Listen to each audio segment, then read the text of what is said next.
రాష్ట్రంలో టీచర్ల బదిలీల ప్రక్రియ సందిగ్ధంలో పడింది. ప్రభుత్వం సాధారణ బదిలీలపై నిషేధాన్ని ఎత్తివేసినప్పటికీ ఈ ప్రక్రియకు జనగణన నిర్వహణ అడ్డంకిగా మారింది.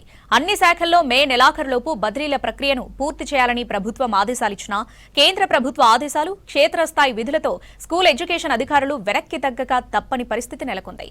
దీంతో టీచర్ల బదిలీలు ఇప్పట్లో ఉండవని స్పష్టమవుతుంది.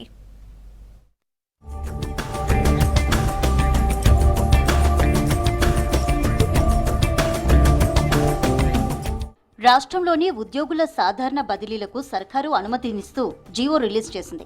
దీని ప్రకారం మే 1వ తేదీ నుంచి 31 వరకు ఈ ప్రక్రియ ముగించాల్సి ఉంది. అయితే ఇది స్కూల్ ఎడ్యుకేషన్లోని టీచర్లకు అమలయ్యేలా లేదు. కేంద్ర ప్రభుత్వం నుంచి వచ్చిన ఆదేశాలు ఇప్పుడు అడ్డంకిగా మారాయి. జనగణనలో పాల్గొంటున్న ఉద్యోగులను ఆ ప్రక్రియ ముగిసే వరకు బదిలీ చేయకూడదని కేంద్రం స్పష్టం చేసింది.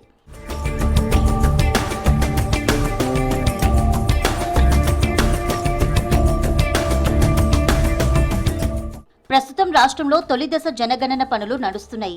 ఇవి జూన్ 9 వరకు కొనసాగుతాయి. టీచర్లలో అత్యధిక శాతం మంది ఈ విధుల్లోనే ఉండటంతో అప్పటి వరకు బదిలీలు చేసే అవకాశం లేదు.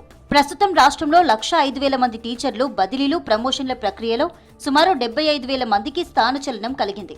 జూలై 7 నాటికి టీచర్లు కొత్త ప్లేస్లలో చేరి 2 ఏళ్లు పూర్తవుతుంది. 2 ఏళ్ల కనీస సర్వీస్ నిబంధన కొనసాగిస్తే జూలైలో బదిలీలు చేపట్టాలని టీచర్లు కోరుతున్నారు.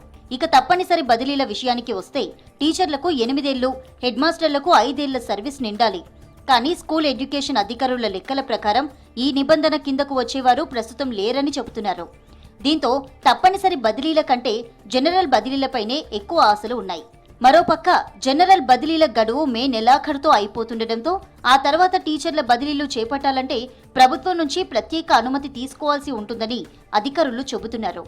ఈ లెక్కన పర్మిషన్ వస్తేనే జూలై 7 తర్వాత బదిలీల ప్రక్రియ పట్టాలెక్కే అవకాశం ఉంది.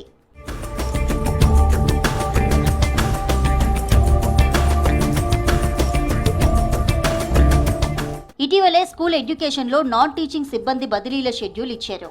అయితే ఇందులో గతంలో ఉన్న 2 ఏళ్ల కనీస సర్వీస్ నిబంధనను 3 ఏళ్లకు పెంచారు.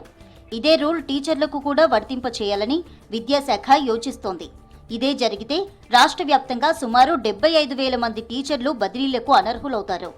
2 ఏళ్ల కిందటే ప్రమోషన్లు, బదిలీలతో కొత్త ప్లేస్లలో చేరిన వారికి 3 ఏళ్ల నిబంధన పెడితే మళ్లీ బదిలీ అయ్యే అవకాశం ఉండదు.